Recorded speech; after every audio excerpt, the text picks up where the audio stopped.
अस्सलाम वालेकुम दोस्तों, क्या हाल है जनाब? ठीक ठाक ही हुए, अल्लाह पाक खुश के खबर लगे एक जो मान च रखे जनाब। गाल है कि पेट्रोल का रेट वधदा पिया घटदा पिया ते जनाब अफसोस की गाल है कि ट्रांसपोर्टर हजरात इन्होंने किराए घट नहीं था।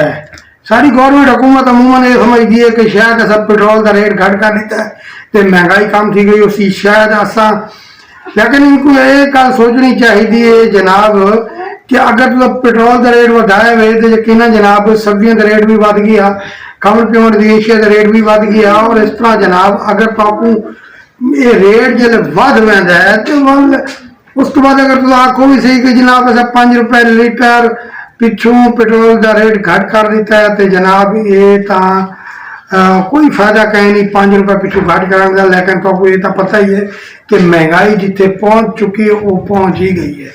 सब्जियों का रेट बिल्कुल जनाब वधे और 200-300 रुपए किलो तो घट कोई सब्जी नहीं आती पई।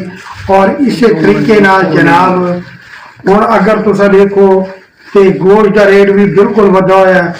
और जनाब चावल देख लो और इस तरह चीनी देख लो, खुद एशिया जितनी भी हैं खावन पीवन की जनाब ये जितनी हैं खावन पीवन की चीज़ा जनाब बड़िया महंगी हैं। पहली गल तो यह कि गरीब आदमी तो तकरीबन 500-600 दिहाड़ी कमाने वाला बंदा अगर उन्होंने अखराजात देखो डेली दे तो कम अज कम 1000-1500 रुपए का मामूली जरा ना उन्होंने अपना खर्चा होता है। यकीन तुम मेरी गल इतफाक करे पे हो क्योंकि गरीब आदमी 1000-1500 रुपए डेली का जरा खर्चा है वो घर का किमें चलेगा प्यो सी। और तुम ये भी पता है कि गरीब आदमी की तनख्वाह जी है तनख्वाह अमूमन वर्कर की घट रखी वाली है। फैक्ट्री देख लो या फैक्ट्रियों तो इलावा देख लो जिथे मर्जी जनाब तुम लगे वनो गरीब आदमी ही पिसदा पिया।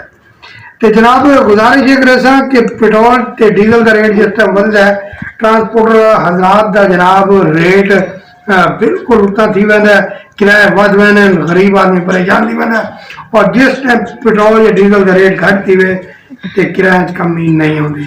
यकीन जनाब अज की थोड़ी जी गल करूँ पसंद आई हो सी चैनल को सबसक्राइब कर लो, लाइक कर लो तो फॉलो कर लो जनाब सारे इस चैनल ते संगत गुजारिश है कि लाजमी वीडियो को शेयर करें सन तो कॉमेंट्स लाजमी रखे सन ये वीडियो किमें लगी। अपना ख्याल रखा है। अल्लाह हाफिज।